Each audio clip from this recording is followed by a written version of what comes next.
And as you can see, the USB port's bad too. So the USB port's damaged. We don't want that to short out. That could cause a power problem as well. So we're going to pull off that USB port. Not even going to try to repair it.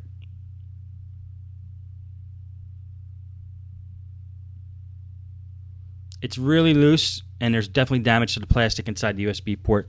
And they're a little too specialized to do repairs on, so that baby's going to come off.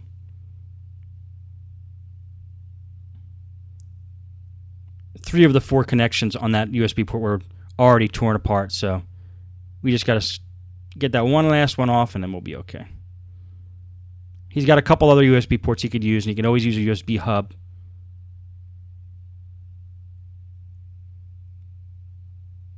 Just taking the old toothbrush there, again, a non-used one if possible, and just making sure there's everything's clean off the motherboard in that spot. There's no short circuit. Nothing was scratched or damaged.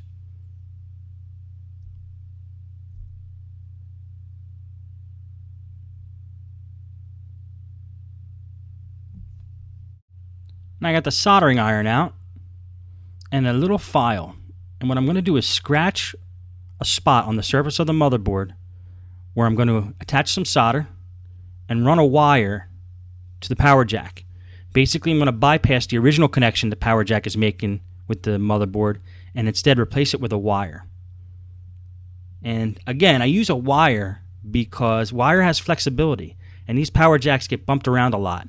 And if you have a brittle connection, it's very likely that brittle connection is going to break if somebody impacts that power jack or somebody trips over the power cord while it's plugged in. So by using a wire, we're going to bypass the original circuitry and use our own method here, which will allow flexibility. And I'm taking a little piece of red wire, stripping off the ends,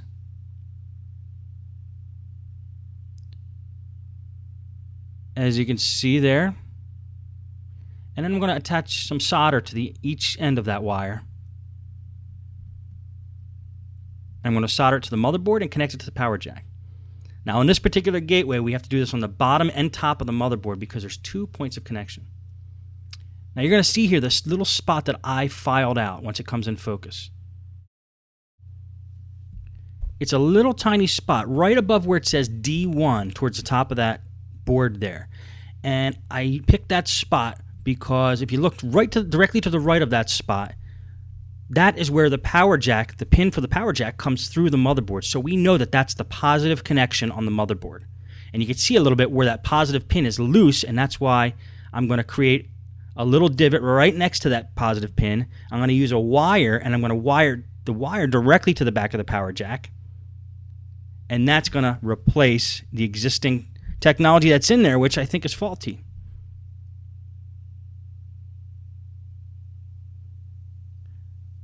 This little device I just pulled out that's holding the wire is called Helping Hands. You should definitely have one of those for your shop.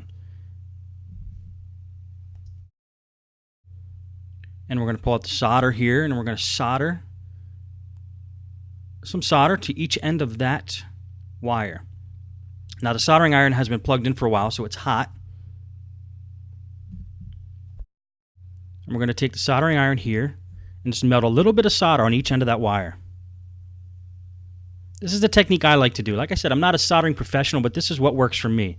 I like to coat each connection that I'm going to work with some solder, and then afterwards, after I get all the connections set up, I just attach the two connections together, melt the solder together, and it makes a good solid connection. Now I'm taking some solder and I'm putting it on the motherboard, right on that spot that I filed out. And I'll show a close-up to the camera once I'm done this.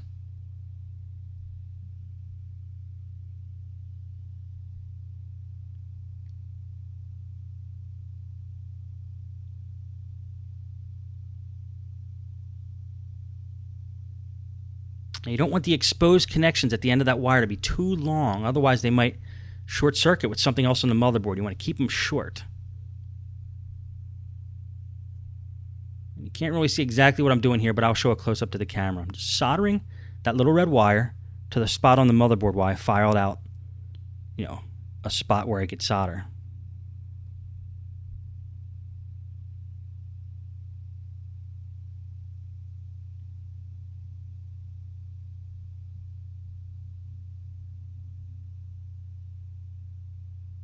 And I'm just trying to be exact here. I like to be precise, and I want to make sure that that wire is not short-circuiting with anything else.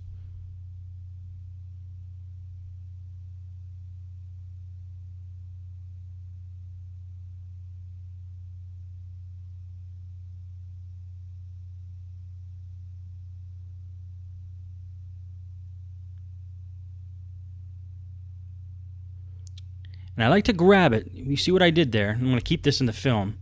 It's not quite a blooper. I always test. After I make a solder connection, I yank it with my pliers and make sure that the solder connection is strong. Because if it's not, and that connection wasn't, the customer will be back.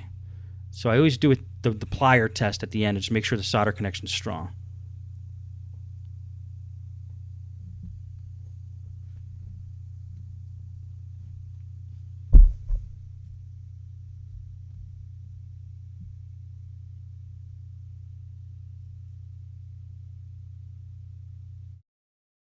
So now I'm going to resolder the connection and see if we can make a stronger bond. Again, I know you can't see my hands in the way, but I'll show you the finished product as soon as I get it soldered on.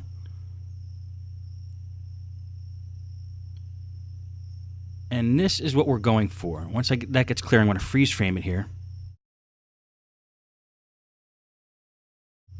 Now I want you to take a look here at the placement of the wire and what I did exactly. I soldered the part on the right, the solder point on the right. That's soldered to the post. That's actually soldered to the post that's coming through the motherboard from the DC jack. And it's soldered right to the end of that post.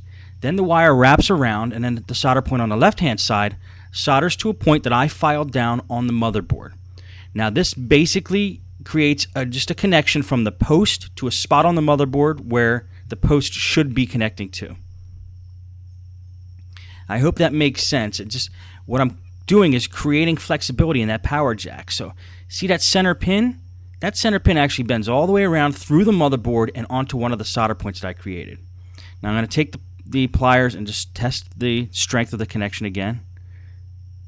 Not going to yank too hard, but reasonably tough just to make sure that it makes a strong connection. And it looks okay, so we're going to leave that soldering the way it is. That's done on the bottom.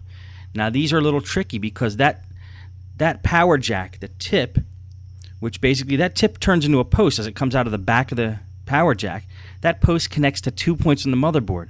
The point that I just soldered to and another point on the top of the motherboard. So there's two, and this is kind of rare, there's 2 points of contact that this post makes on the motherboard. One on the top and one on the bottom. So bottom we just handled. The top, again, we're going to file a little space on the motherboard where that post should be connecting to. We're going to put a little drop of solder on there once we get that filed down so the solder will stick. And then we're going to repeat the process. We're going to take a piece of wire, run it from the back of the power jack, which is the post, to the top part of the motherboard, to the spot I just filed down.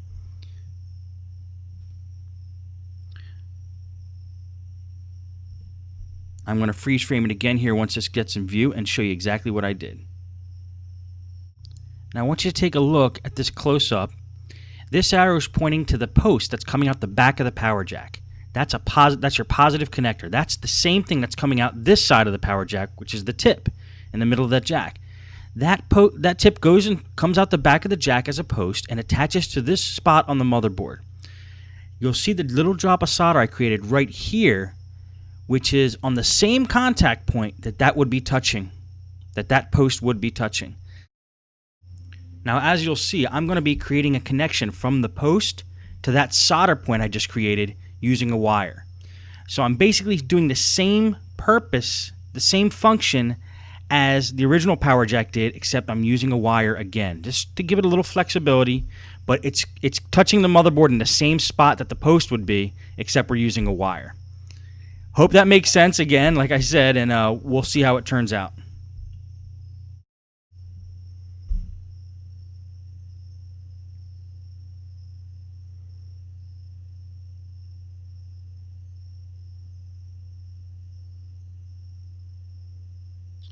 Now I'm going to take the file again here, and this time I'm going to scuff up the back post of the power jack, which is the center pin. Comes out the back of the power jack. It's now becomes a post that goes into the motherboard. I'm going to attach our wire from this post to that solder point I created, but I need to scuff up and scratch up that post so the solder will stick. And that's what I'm doing with this file here.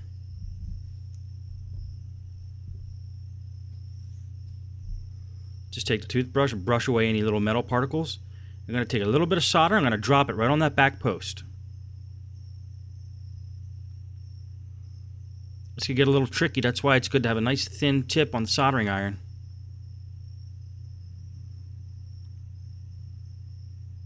Definitely don't use a soldering gun for this kind of thing. Want something very fine. This is only 15-watt soldering iron.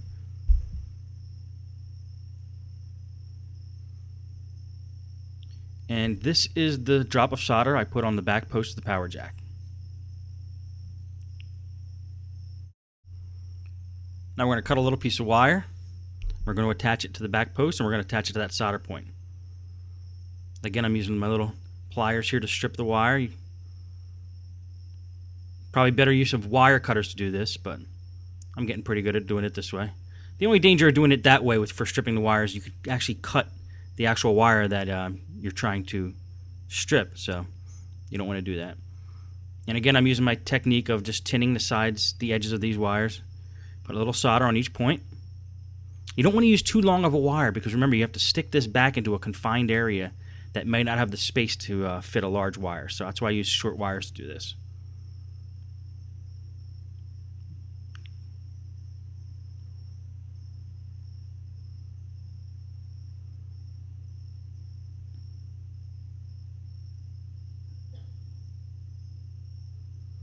Okay, I'm going to use the pliers to hold this in place. I'm going to try to zoom in and give you guys a better view here.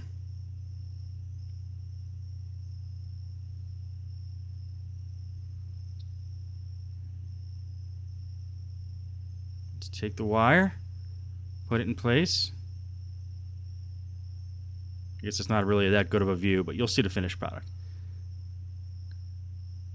And touch the wire to that solder point we created on the back of the post. Make sure that that's pretty solid.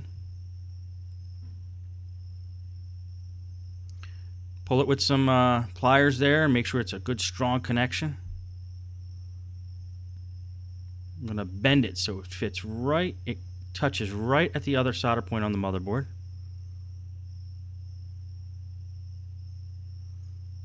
Okay, the end was a little too long, so I just cut a little bit off.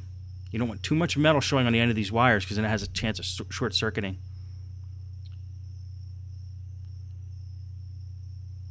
And I'm just going to take a little bit of solder.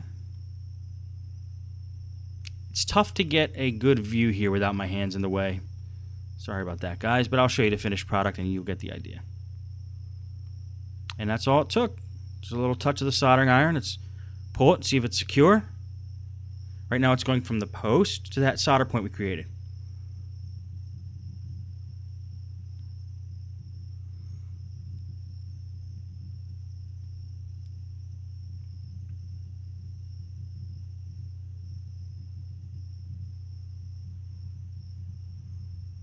And I think we got a winner.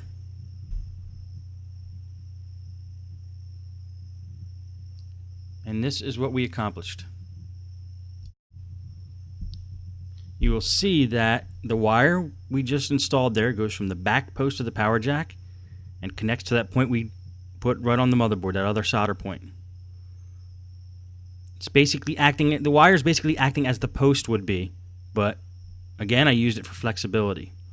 I love using the wires for flexibility because now the customer can be a little more reckless with the power jack and not worry about the brittle solder points breaking because they're both connected with wires now. You got flex. Just want to test it again with the pliers, make sure it's in there well.